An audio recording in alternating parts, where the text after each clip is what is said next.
Assalamualaikum warahmatullahi wabarakatuh. Kembali lagi dengan saya di channel Skripsi Bisa. Bagi yang belum subscribe channel ini, silahkan untuk di subscribe terlebih dahulu agar kalian bisa mendapatkan video-video terupdate tentunya yang akan sangat bermanfaat sekali bagi kalian, khususnya bagi mahasiswa ya. Apalagi kalau misalnya kalian sedang berada di tingkat akhir yang sedang sibuk-sibuknya melakukan penelitian dan menyusun skripsi. Nah, channel ini channel yang tepat untuk kalian tonton.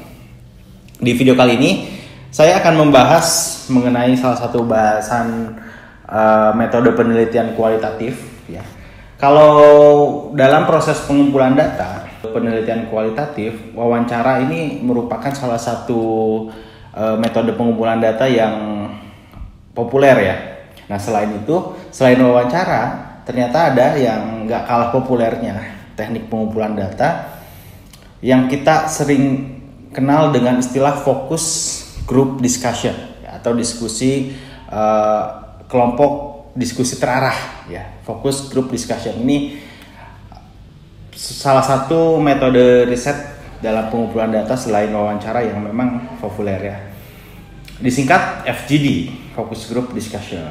Jadi FGD ini merupakan diskusi terfokus dari suatu kelompok untuk membahas satu permasalahan tertentu atau fenomena tertentu. Biasanya FGD ini dilakukan dalam suasana informal dan santai. Ya agar agar bisa para peserta FGD ini bisa mengemukakan pendapat yang lebih terbuka lagi kepada moderator dalam FGD ini. Nah, biasanya itu antara 7 sampai 11 ya. Jadi di dalam FGD ini ada 3 kata kunci. Yang pertama diskusi ya. Bukan wawancara atau obrolan. Jadi lebih kepada diskusi. Terarah tapi ya. Kemudian yang kedua adalah kelompok, bukan individu. Jadi lebih kepada diskusi kelompok, bukan individu. Yang selanjutnya yang ketiga adalah terfokus atau yang sering kita sebut terarah. Jadi tidak bebas ya. Karena ada yang mengatur dalam jalannya FGD ini sehingga peran si moderator ini yang memang harus on the track nanti saat melakukan diskusi. Diskusi, kelompok, dan terarah itu 3 kata kunci dalam istilah FGD.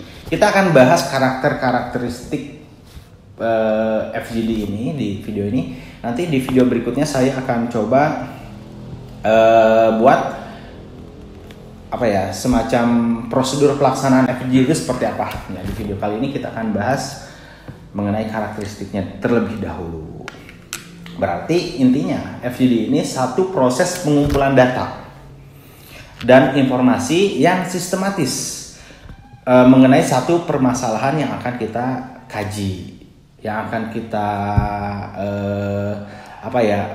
gali lebih dalam, spesifik melalui diskusi kelompok, yaitu FGD ya. Jadi merupakan salah satu teknik pengumpulan data di penelitian kualitatif biasanya. Kemudian di dalam FGD ini permasalahan yang dibahas sangat spesifik dan sudah mempunyai tujuan jelas ya. Sudah spesifik dan mempunyai tujuan yang jelas. Nah, sekarang kita akan lihat karakteristik fokus group discussion itu seperti apa ya. Yang pertama, biasanya peserta itu 7 sampai 11 orang. Tidak terlalu banyak dan tidak terlalu sedikit. Dan disarankan ganjil. Disarankan pesertanya ganjil. Kenapa? Karena kalau misalnya kita akan melakukan voting itu tidak seri ya. Bisa ada yang lebihnya. Nah, jadi disarankan lebih baik ganjil. Kemudian peserta di dalam FGD ini mempunyai ciri-ciri khusus yang sama atau homogen, yang memang ditentukan berdasarkan tujuan dari penelitian kita atau kebutuhan studi atau proyek kita. Jadi idealnya harus homogen, yang memang peserta yang ada di dalamnya. Kesamaan cirinya seperti gender, tingkat pendidikan gitu ya. atau kesamaan status lainnya, sehingga dalam diskusi lebih nyambung ya, satu sama lain lebih nyambung. Kemudian yang ketiga, karena memang dikatakan FGD ini merupakan satu proses pengumpulan data, sehingga di dalam pelaksanaan ini lebih mengutamakan proses bukan hasil ya. Karena dalam FGD ini bukan ajang untuk mencari solusi atas masalah atau atas fenomena penelitian kita, tetapi ini lebih kepada mencari atau menggali informasi terkait fenomena itu. Nah, itu ya. Jadi di dalam FGD ini merupakan proses pengumpulan data, lebih ditekankan kepada prosesnya. Lalu karakteristik selanjutnya yang keempat, FGD ini merupakan metode atau teknik pengumpulan data kualitatif, sehingga pertanyaannya itu lebih kepada pertanyaan terbuka ya. Biasanya ya ini digunakan pertanyaan terbuka yang memungkinkan peserta memberikan jawaban yang sejelas-jelasnya. Nah, di sini ada fasilitator yang berperan sebagai moderator, pemandu, serta yang membuat diskusi ini terarah tidak kemana-mana. Selanjutnya karakteristik yang kelima adalah FGD merupakan diskusi terarah, udah jelas ya, dengan adanya fokus masalah tertentu. Tapi ingat sekali lagi di sini dalam FGD tidak untuk memecahkan satu masalah. Otomatis topik harus ditentukan terlebih dahulu ya.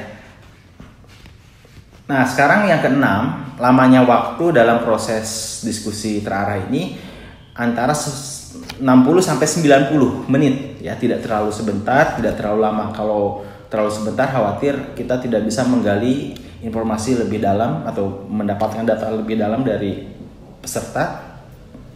Kalau lebih lama khawatir peserta merasa lelah gitu ya, dan tidak efektif untuk melakukan diskusi. Jadi idealnya pas melakukan diskusi ini sifatnya santai gitu ya, terbuka, orang-orang bisa terbuka di sana. Nah, lazimnya dalam proses ini karakteristik berikutnya ya, lazimnya dalam proses FGD ini dilakukan beberapa kali, dan biasanya FGD yang pertama itu akan memakan waktu lebih lama karena akan dapat informasi-informasi baru. Nah, selanjutnya biasanya akan lebih singkat daripada diskusi yang awal. Nah, lebih singkat ini kita disesuaikan ya untuk membutuhkan informasi-informasi tambahan terkait di FGD sebelumnya.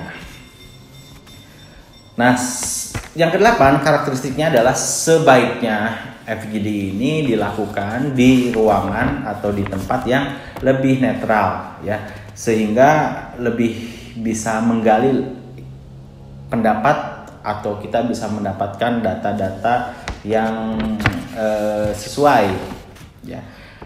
Karena kalau misalnya dilakukan di tempat-tempat yang lebih formal, kaku gitu ya, khawatir peserta tidak bisa mengemukakan pendapat yang lebih dalam lagi. Beda kalau misalnya tempat-tempatnya santai, informal gitu ya. Ini lebih, peserta akan lebih terbuka. Jadi tidak ada ketentuan bahwa FGD ini harus formal. Justru di sini lebih baik informal, santai, sehingga kita bisa mendapatkan data yang lebih dalam lagi ya.